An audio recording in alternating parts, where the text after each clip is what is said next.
Choy. Maraming salamat. Ngayon, hima kami. Ang ginagawa namin sa loob, naglelito kami na manok. Okay, kasama ko. Manong huli. Yan.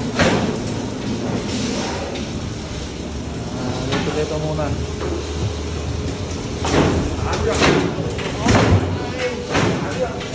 yan.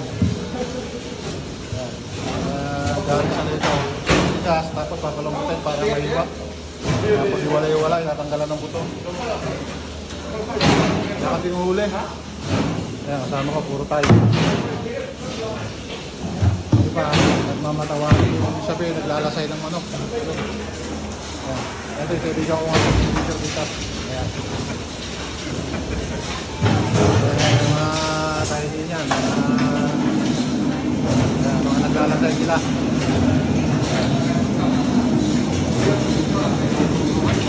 Kaya labas ko yung mga manok.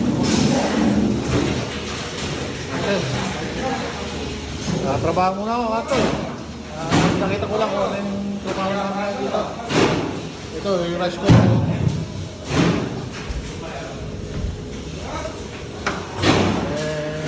Sa loob yung mga nagawa na. Ito matikas, lalagyan ng tubig. Sige po mga Katoy, nakita ko lang sa ito yung trabaho namin ngayong hima. Ilang araw pa to bago tayo makahulit. Pero sa Zambon, sibasi kami. Sige mga Katoy, ingat po kayo lagi. Bye.